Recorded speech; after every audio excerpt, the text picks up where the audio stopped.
আসসালামু আলাইকুম। সংবাদে আপনাদের সবাইকে স্বাগত। সংবাদ শিরোনাম। রাজশাহী বিশ্ববিদ্যালয়ে কমপ্লিট শাটডাউন কর্মসূচি। ডাকসু নির্বাচন পেছানোর দাবি ৬টি প্যানেলের। ডাকসুতে ভোট কারচুপির অভিযোগ ছাত্রদলের। জেলা ও বিভাগের অ্যাডহক কমিটি থেকে কাউন্সিলর চেয়ে বিসিবি সভাপতির চিঠিকে বৈধ বলল চেম্বার আদালত। হাইকোর্টের আদেশ স্থগিত, নির্বাচন হতে বাধা নেই।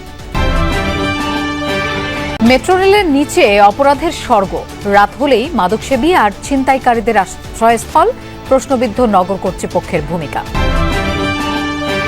ডাকসু নির্বাচনে অব্যবস্থাপনা কারচুপির অভিযোগ করেছে ছাত্রদল সমর্থিত প্যানেল।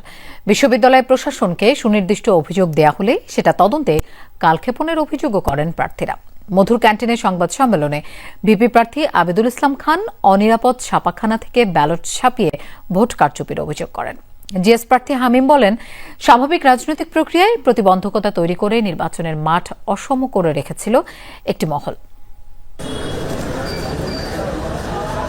গত ৯ সেপ্টেম্বর অনুষ্ঠিত হয় ঢাকা বিশ্ববিদ্যালয় কেন্দ্রীয় ছাত্র সংসদ ডাকসু নির্বাচন।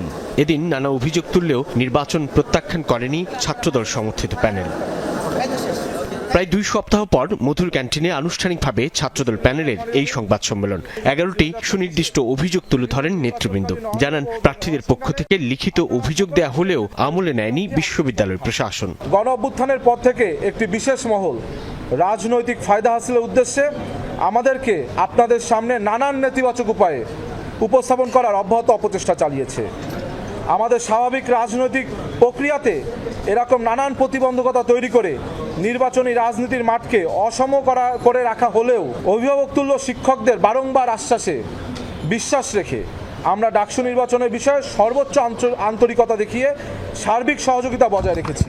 কোনো মিছিল, মিটিং কিংবা পাল্টা কর্মসূচি পালন না করে যথাযথ প্রক্রিয়ায় অভিযোগ তুলে ধরার কথা জানিয়ে ভিপি প্রার্থী আবিদুল ইসলাম খান জানান, পূর্বের রাজনৈতিক সংস্কৃতি থেকে বেরিয়ে এসেছে ছাত্রদল। তুলে ধরেন নানান অনিয়ম। তার মতে, ছাপানো, সরবরাহ, ব্যবহৃত, বাতিল কিংবা ফেরতকৃত ব্যালট পেপারের সংখ্যা প্রকাশ করা হয়নি। ৭ সেপ্টেম্বর ২০২৫ তারিখে নীলক্ষেতের গাউসুল আজম মার্কেটের একটি ছাপাখানায় ডাকসু হল সংসদ নির্বাচনের বিপুল সংখ্যক ব্যালট পেপার অরক্ষিত অবস্থায় পাওয়া যায়। ৭ সেপ্টেম্বর ২০২৫ রাত ১২:৫৭ AM লেখা আছে। সুতরাং এটাকে ভুল প্রমাণিত করার কোনো সুযোগ আমাদের হাতে কিংবা আপনাদের হাতে নেই। ভোট কেন্দ্রের সঠিক তথ্য দেয়া হয়নি বলে একটি নির্দিষ্ট প্যানেল বাদে বাকিরা 18টি কেন্দ্র অনুসারে পোলিং এজেন্ট নিয়োগ দিতে পারেনি বলেও দাবি করেন আবিদুল ইসলাম খান। আগে ছাত্রলীগ ভোট কেন্দ্র দখল করত, ছাত্রদলের ভিপি প্রার্থী জোর করে ভোট কেন্দ্রে প্রবেশ করেছে, যে যেখানে আছেন আপনারা সবাই আসুন, ভোট দান করুন, ছাত্রদলকে প্রতিহত করুন। ব্যাপারটা ওরকমই ছিল এক প্রকার।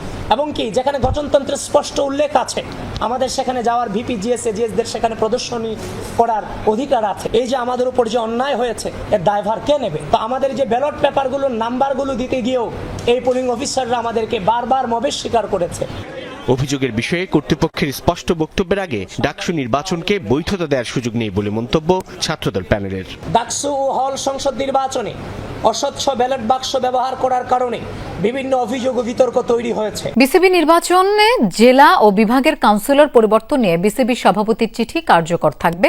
হাইকোর্টের আদেশ স্থগিত করেছেন চেম্বার আদালত। এর আগে দুপুরে জেলা ও বিভাগের অ্যাডহক কমিটি থেকে কাউন্সিলর চেয়ে বিসিবি সভাপতির চিঠির কার্যকারিতা 15 দিনের জন্য স্থগিত করেছিল হাইকোর্ট।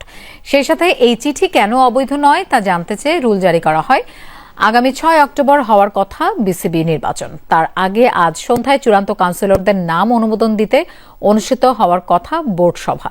তার আগে হাইকোর্টে বাদী হয়ে রিটটি করেন টাঙ্গাইলের তপন, লক্ষ্মীপুরের কামরুল, গোপালগঞ্জের খসরু ও রাজবাড়ীর দুলাল। সমস্যার মূলে রয়েছে জেলা ও বিভাগ থেকে পাঠানো নামের তালিকা, যেখানে অ্যাডহক কমিটি থেকে মনোনয়ন দেওয়ার নির্দেশনা দিয়ে চিঠি দেন বিসিবি সভাপতি আমিনুল ইসলাম বুলবুল। গতকাল এক সংবাদ সম্মেলনে তামিম ইকবাল সমর্থিত প্যানেল এমন চিঠির বৈধতা নিয়ে প্রশ্ন তোলে। সেই সাথে অভিযোগ তোলেন সরকারি হস্তক্ষেপের। যদিও সব অভিযোগ অস্বীকার করে ক্রীড়া উপদেষ্টা আসিফ মাহমুদ জানান, গঠনতন্ত্র মেনেই হচ্ছে সব কাজ। ক্লাব এবং যেসব ক্রীড়া সংস্থা তাদের কাউন্সিলরের নাম পাঠাবে তারাই ভোটের জন্য এলিজেবল হবেন। সো যেহেতু ওই 4 ক্লাব থেকে যদি না আসে শেষ পর্যন্ত, তাহলে ওই 4 ক্লাবের যে কাউন্সিলর পদ সেগুলো শূন্য থাকবে এবং বাকি সবকিছু ওইভাবেই প্রসিড করা হবে। নাগরিক জীবনের স্বাচ্ছন্দ্য আনতে যে মেট্রো রেল, তার নিচেই এখন মাথা গোঁজার ঠাঁই হয়েছে ছিন্নমূল মানুষের। দিনের আলোয় যা কেবলই অসহায় মানুষের আশ্রয়স্থল, রাতের আধারে সেটা রূপ নেয় অপরাধের আখড়ায়। মাদক সেবন থেকে শুরু করে চুরি, ছিনতাইয়ের মতো ঘটনা এখন নিত্য নৈমিত্তিক ব্যাপার। একদিকে শহরের সৌন্দর্যহানি, অন্যদিকে অপরাধের সূতিকাগার হয়ে উঠেছে এসব অস্থায়ী বস্তি। প্রশ্ন উঠেছে নগর কর্তৃপক্ষের ভূমিকা ও টেকসই সমাধানের সদিচ্ছা নিয়ে। মেট্রো রেল যে অবকাঠামোকে আধুনিক ঢাকার প্রতীক হিসেবে কল্পনা করা হয়েছিল, এর নিচেই গড়ে উঠেছে ছোটখাটো বস্তি। পিলারের নিচে সড়ক বিভাজনের ফাঁকা জায়গায় চাদর, পলিথিন, পুরনো কাপড় দিয়ে বানানো হয়েছে মাথা গোজার এসব ঠাঁই। দিনের আলোয় হয়তো তারা অসহায়, কিন্তু রাত গভীর হলেই তাদের অবস্থান ঘিরে জন্ম নেয় আতঙ্ক। মাদকদ্রব্য সেবনের অভিযোগ তো রয়েছেই, নিয়মিত তারা ঘটায় চুরি, ছিনতাইয়ের মতো অপরাধ। ব্যারিকেড দিয়ে একজন একটা খুর বের করছে, বের কইরা আর ওই আমার সাথে যে ছিল ওরে চর্চাপর দিছে, দিয়ে পকেটে টাকা ছিল, টাকা নিয়ে নিছে। ফোন নিয়ে গেছে, আবার মানি ব্যাগে ছিল যে কয় টাকা যেন, কত 2000 না 1800 এরকম সব নিয়ে গেছে, খালি মানি ব্যাগ দিয়ে গেছে। যাত্রা সুযোগ করে সেবারটা নিয়ে চলে যায় ডেন্ডি কররা। আবার ডেন্ডি করে পুলিশরা কিছু বলে না। আবার ভালো মানুষের জায়গা নেই স্যার, ভালো মানুষের কোনো জায়গা নেই, নষ্ট মানুষেরগুলো জায়গা আছে। কি জন্য?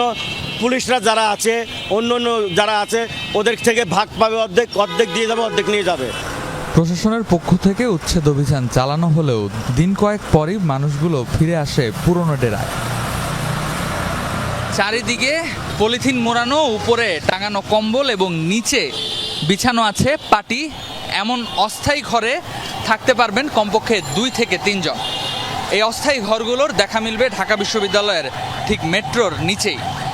শুধু ঢাকা বিশ্ববিদ্যালয় এলাকায় না, এমন ছিন্নমূল ঘরগুলোর দেখা মিলবে ঢাকা শহরের বিভিন্ন গুরুত্বপূর্ণ পয়েন্টেও, যার ফলে নষ্ট হচ্ছে তিলোত্তমা ঢাকার সৌন্দর্য। অন্যদিকে নগরবাসীর নিরাপত্তা ঝুঁকি বেড়েই চলেছে। রাজধানীর বস্তিগুলোয় আশ্রিতরা বঞ্চিত শিকার, নাকি অপরাধের পেছনে বড় চালিকা শক্তি? সেই প্রশ্নই বারবার সামনে আসছে। বিশেষজ্ঞদের অভিযোগ, টেকসই পুনর্বাসন না করাই প্রশাসনের মূল ব্যর্থতা। কাগজে কিছু উদ্যোগ হয়তো হয়, কিন্তু মূল দায়িত্ব কেউ নিতে চায় না। এই ছিন্নমূল মানুষদেরকে সামনে রেখে মাদক বিক্রি করা, মাদক সেবনের জায়গা ঠিক করা, তো এই কাজগুলো তো কেউ না কেউ তাদেরকে দিয়ে পরিচালিত করছে। অপরাধ বিশেষজ্ঞদের মতে, বিদেশি দাতা সংস্থাগুলোর অর্থ লোক দেখানোর কাজে ব্যবহার করেন অনেকে, তবে অপরাধ অপকর্মের জন্য বস্তিবাসীকে পরিচালনা করে স্বার্থান্বেষী মহল। যারা নিয়েছে এই প্রজেক্টগুলো, তাদের নিজেদের পকেট ভারী করার জন্য এই ধরনের উদ্যোগগুলো নিয়েছে। এই মানুষগুলোর, এই অসহায় মানুষগুলোর জীবনযাত্রাকে প্রজেক্ট আকারে উপস্থাপন করে রাষ্ট্র কিংবা বেসরকারি প্রতিষ্ঠানগুলো দেশ এবং দেশের বাইরে থেকে প্রচুর অর্থ তারা বরাদ্দ নেয়, কিন্তু এই ছিন্নমূল বা গৃহহীন মানুষের তাতে কোনো ধরনের পরিবর্তন হয় না। প্রদীপের নিচে অন্ধকারের মতন অবস্থা মেট্রো রেলের নিচে এসব অপরাধপ্রবণ এলাকার। তখন জনমনে একটাই প্রশ্ন, নগর পরিচালনার ব্যর্থতার দায়ভার নেবে কে?